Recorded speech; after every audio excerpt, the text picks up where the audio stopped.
It's very simple. There's no ifs, ands, or buts. The Arizona Cardinals must take care of business on Sunday against the lowly Tennessee Titans. Let's discuss.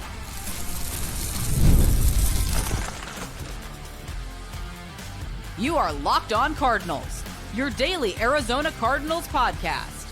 Part of the Locked On Podcast Network, your team every day. Alex Clancy here. Man, what a game on Sunday. Here's the thing. Getting right into it, this is, especially with what we watched last night, which I will talk about in the second segment, with what the 49ers did, beating the Rams. This is a gotta have it, no excuse, gotta win the game on Sunday afternoon for the Arizona Cardinals. Today's episode of Locked On Cardinals is brought to you by Mazda. Like our players, we sweat every detail because when you make every move count, pulling off the unexpected is only the beginning. Stay tuned later for highlights in this week's Moving the Game Forward, Mazda. Move and be moved. For those that don't know, you can listen to me ad-free on Amazon Music. Locked On Cardinals. Search it. Do it. Keys to victory, as always. Final segment. There's no excuse. Injuries are not an excuse at all. And we've seen countless times over the last handful of seasons, NFC West opponents, let alone the rest of the NFL, have been able to withstand injuries and win games. This game is not just about beating a team you're supposed to beat. This game is not just about having the perfect timing to be playing Tennessee after the Cardinals lost to the 49ers and Seahawks in back-to-back weeks, two games that, they should have beat the 49ers, and then they had a chance to beat Seattle after playing terribly for the first three quarters. I talked about it on the squad show, and I joked, I'm putting my house up on the market and moving out of Arizona if the Cardinals lose this game. Knock on wood. Proverbially, or hyperbolically speaking, of course, but there's not one reason why this game should be particularly close. The Cardinals have shown that they're not a bad team. They're not a great team, but they're better than many teams in the NFL. Okay, that's just the 0-1 jump. Their roster is much more talented than it has been. And when you look at, it's kind of crazy. So let's look at the Cardinals, and this is going to sound a little rosy glassed here, but when you look at the Cardinals and you see how scrappy the Saints have been, it's like, okay, well, listen, at least, Seattle blew them out, but, they went toe-to-toe on the road against Buffalo, maybe, beating them the way they did, maybe it was a little bit of a tougher game than what we saw on paper. And then Carolina blanked Atlanta. So maybe that defense is a little better. Probably not. Carolina's a bad team. San Francisco, what they did last night to the Rams was unbelievable. To me, Mac Jones is playing like a man possessed. It's going to be fun conversations over there, Mac Jones or Brock Purdy. And then, Seattle's a good team, and the Cardinals took three quarters off. If the Cardinals don't put up over 25 points and hold this Tennessee team to under 13, we got a problem. And those seem like arbitrary numbers. The Cardinals offense hasn't scored more than 20 points this year.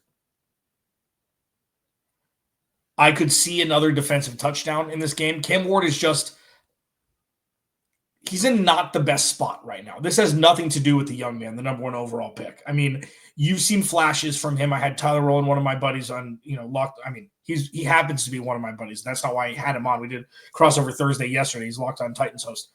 And it's Brian Callahan's not a good coach. They don't really have much talent on the roster outside of Tony Pollard, and their offensive line is okay. The defense is okay. They can't stop the run. Jeffrey Simmons is kind of the bridge holding all of that together up front. But this isn't one of those. I think it's who is it? I think it's Adam Schefter or somebody, where it's if you think one thing, it's going one way. If everybody thinks it's going one way in the NFL, it goes the other way. Like we saw last night with the 49ers. This isn't that. And if this is that, I don't know if we need to wait to have the conversations.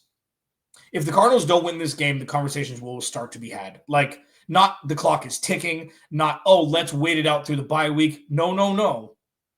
If the Cardinals want to be taken seriously, one iota this season, you lay a whooping on Tennessee at home on Sunday afternoon. All signs point to the Cardinals being able to do it. Okay, so this isn't like listen, it's 50-50, but if they got to blow them out. If the Cardinals don't win this game convincingly, I lose all faith in everything. Cardinals related, coaching staff and quarterback. I lose all faith. Many will say I should have lost faith already. I don't adhere to that. I still think Kyler Murray is good enough. I still think he's good enough.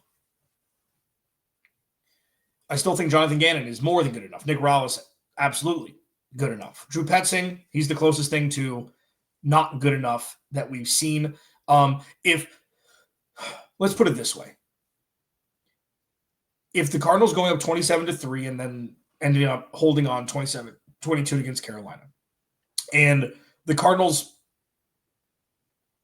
needing a safety by Calais Campbell or a forced holding in the end zone by Calais Campbell to put the Cardinals up in that game and then end up losing in the 2-minute drill when they had the ability to get a couple first downs and end the game in victory formation. And then last week where the offense was sleeping through the first 45 game minutes. If all of those things don't culminate in being freaked the bleep out and pivoting that into motivation and being a catalyst for them to actually play meaningful football from second one on both sides of the ball on Sunday against a team they're 100% supposed to beat, it's a lost cause. Truly, it's a lost cause. What more proof do you need? What more proof do you need? What more motivation do you need? I'd be hard-pressed to think if this is a close game, let alone if the Cardinals lose. I mean, that's not who. But I'd be hard-pressed to think if this was a close game that Jonathan Gannon and Drew Petzing would be more worried than I'm not too worried about it like we've heard forever. What worries you, what should worry you, and what can result in jobs being lost hinge on this game. Like if the Cardinals lose this game and they score 13 points on offense, I'm done. I know that it's not going to be great because they don't have an experienced play caller in the building, but I'd rather take the unknown than the known at this point if that happens. And listen, that's pretty far-fetched. I make fun of Ben Garcia, who's another co-host of the Cardinal Squad show, when we talk about something outlandish. It's like, yeah, well, when the aliens show up and they sit in section 100, row, in seats 1 and 2, it's like then we can have that conversation also about aliens being here. I don't see a world where the Cardinals don't win this game convincingly. And this isn't be careful what you wish for. This isn't bravado. This is actual rational thought processes on a I guess, B- team and a D- team. They're in transition. It's completely different. Like this isn't their coach isn't fantastic either. Like if the Cardinals don't win this game, somebody should get fired. That's one. If the Cardinals win this game and it's ugly offensively, the ticking has been accelerated for the coaching. And if the Cardinals win like they're supposed to, 30-10 or whatever, and have Jacoby Brissett play in the fourth quarter, then they did what they were supposed to do. And hopefully it is that recalibrating, start the season over, and get the hell on your way to Indy. Locked On Cardinals, your team every day. Injuries aren't an excuse. They're not a reason. They're not an excuse. I'll discuss it next. This episode of Locked On Cardinals is brought to you by our friends over at Square. Your favorite neighborhood spots run on Square. There are certain businesses that make the neighborhood. And these are the places that becomes an extension of the home, whether it's the sports bar dedicated to your team's fan base, the spot where the best wings in town are for game day, or that beloved local chain that's been rooted in your community for years. These businesses are what bring people together. When neighborhood businesses thrive, the whole neighborhood thrives. And there's a bunch of local companies that use Square. Alicia Donuts, tacos and Munchies. I've been there before. Cup Bop Westgate, Yummy Yummy Sushi. Oh, dude, Yummy Yummy is one of my favorite places. So listen, there's a bunch of options that's local in Arizona that use Square. Square is a proud partner of more than 4 million neighborhood businesses around the world. You can go to square.com/go/LockedOnNFL to learn more. But before you do, go support your favorite neighborhood spot. You'll be happy you did. Square. See you in the neighborhood. Today's episode of Locked On Cardinals is also brought to you by dear friends over at Mazda. Moving the game forward. For those who believe it's not just about playing the game, it's about redefining it. There are moments that do more than put points on the board. They move crowds, move culture, and keep moving the game forward. This week's moment that moved the game forward is, I'll tell you what, I'm going to go a little different spinsies on this. It was the San Francisco 49ers last night.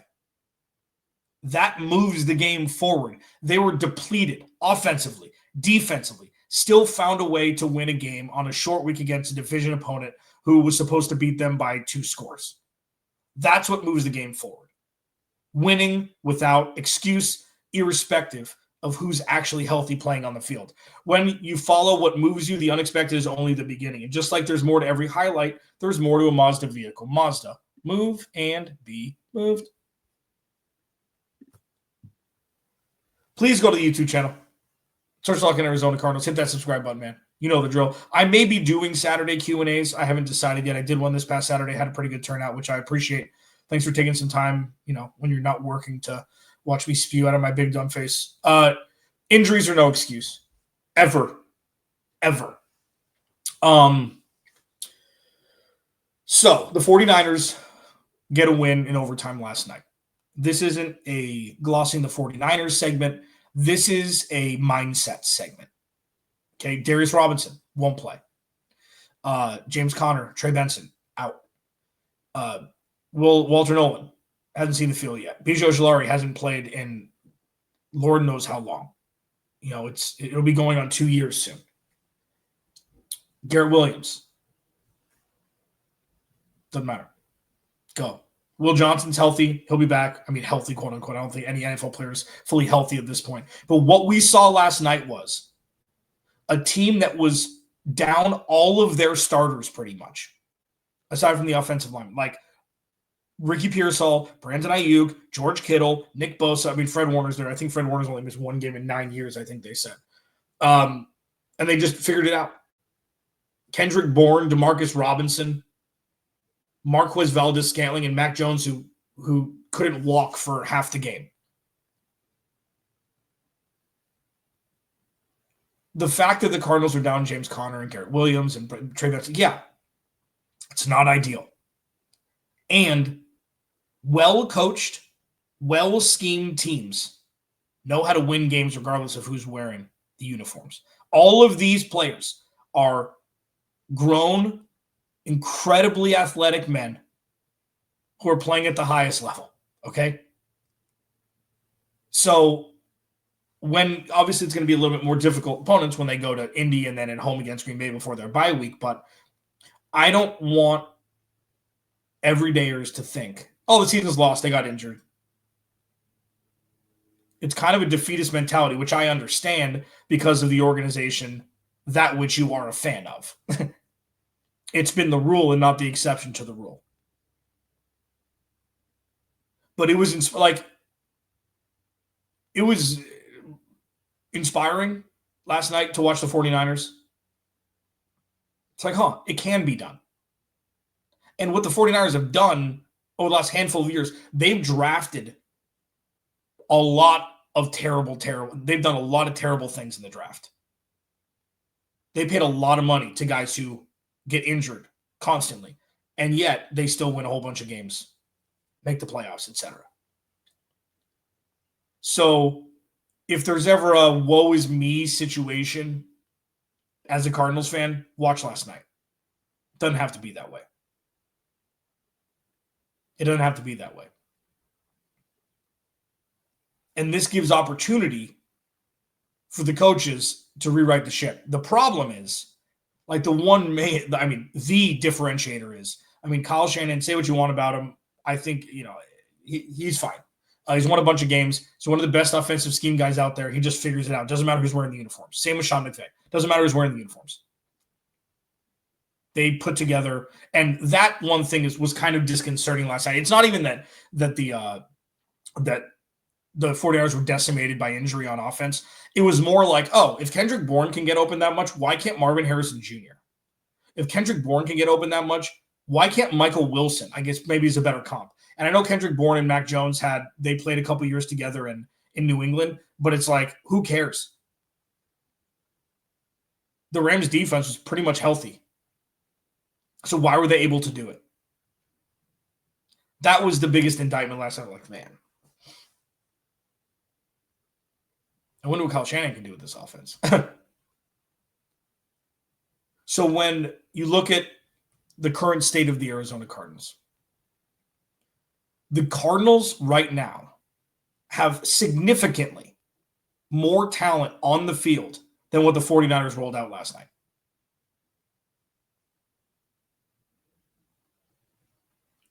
So that's what kind of I was inspired, and then also just kind of like, oh man, Cardinals need better play caller.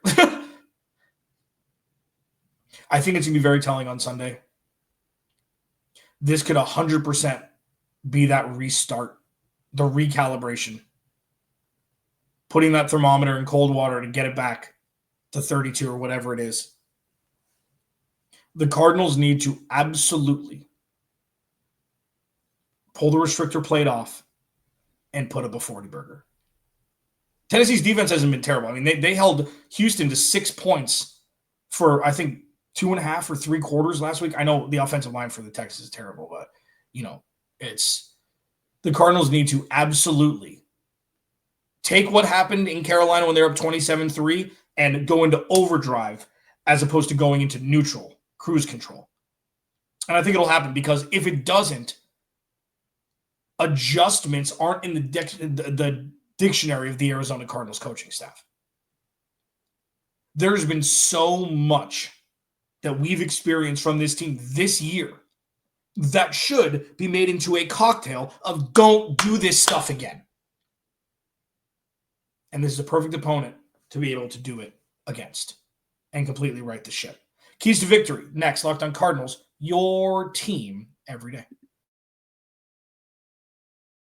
I'm Cody Rourke from Locked On Broncos, and this episode is brought to you by Peloton. Peloton is shaping the future of fitness with the brand new Peloton Cross-Training Tread Plus, powered by Peloton IQ. This is Peloton's most advanced equipment yet, giving you real-time guidance and endless ways to move, whether you're running, lifting, or you're cross-training with your favorite instructors like Alex Toussaint. It's training reimagined to make your workout more personal. Peloton is built for breakthroughs with features that help you plan, stay motivated, and hit peak performance. You can let yourself run, lift, flex, and go while Peloton handles all the rest. Plus, Peloton IQ provides real-time strength coaching, tracking your progress and suggesting weights that challenge you so you can get stronger. Plus, the new movement tracking camera, it counts your reps and corrects your form in real time, making sure every rep is safer and smarter.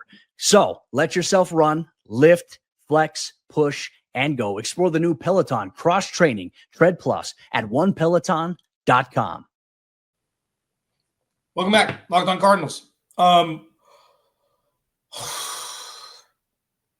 They got to just take it to the Titans here, man. Keys to victory. Score 100 more points than the Titans. I think that the Cardinals have desperately needed this season to just see the ball go through the hoop. To just put up video game numbers once. And I don't care who the opponent is. They moved to 3-2. They'd be right in the thick of it in the NFC West through 5 weeks. And that would be it. But the keys to victory for me. Number one, Kyler Murray needs to be the star. I know that we'll see if it's Michael Carter or Martin Mercado. I personally, I'm kind of surprised that it's completely because Michael Carter went through running back drills first in line a couple times, that he's going to be the star. Amari Mercado should be the trusted back here. Michael Carter, they're both, I'm sure it'll be a split, but Amari DiMercato can do more. So that kind of surprised me. Like, I picked up Amari DiMercato in fantasy over Michael Carter when I could have picked both. And that's science. That's hashtag analysis. Kyler Murray needs to be the star. I don't care if he throws the ball 40 times. There are some quarterbacks in the NFL that are efficient enough with the ball to be able to throw the ball that much. And when I say throw the ball 40 times, I'm not talking about 22 of them being behind the line of scrimmage. I want to see Kyler Murray flirt with 300 passing yards. When was the last time that happened? Darren, go ahead. We're seeing a lot more 180s and 195s as opposed to 300 passing yards. This offense has the capability, like they have the pass catchers to be able to make that number a thing. So I don't understand why that doesn't happen anywhere near as close to it happens on other teams.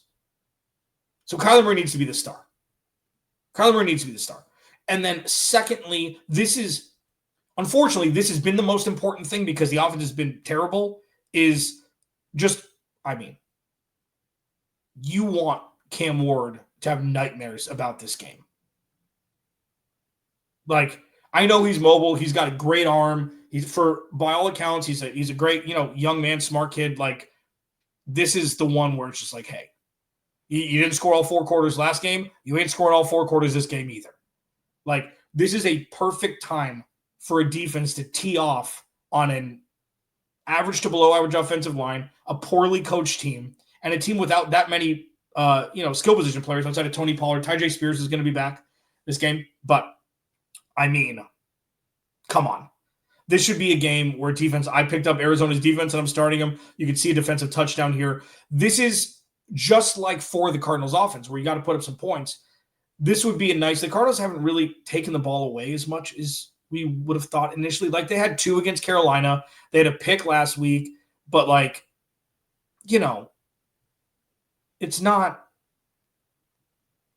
it hasn't been as great as you would have expected. They've dealt with injuries and stuff like that, but still. And then with that, the third one is just winning the turnover battle.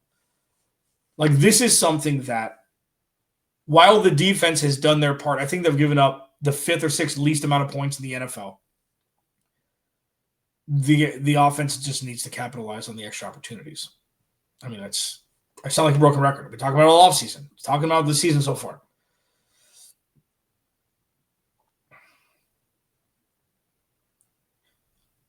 The grave part about this is, if the Cardinals do lose,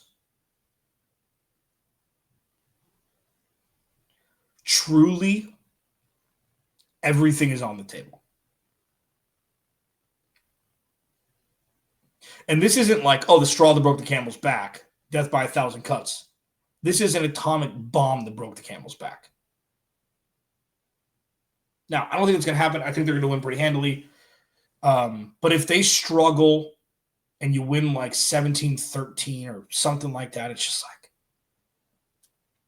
you got to play to the level of your talent and not to the level of the opponent. Something that organization has always struggled with. I do think they win. And they win like 27-13. This has to be convincing. Not just for the win-loss column, but for the psyches of everybody inside that locker room, coaches and players alike. Locked On Cardinals, your team every day. Again, please go to the YouTube channel, search Locked On Arizona Cardinals. Hit that subscribe button, man. TBD on the Q&A. I know that we'll see. There'll be a pop-up Q&A live on Saturday tomorrow, potentially. If not, immediately following the game, I will be going live for 15 minutes, following me will be the Cardinals Squad Show. That's a hell of a sentence. Remember, without you, there is no me. I'll talk to you after the game on Sunday.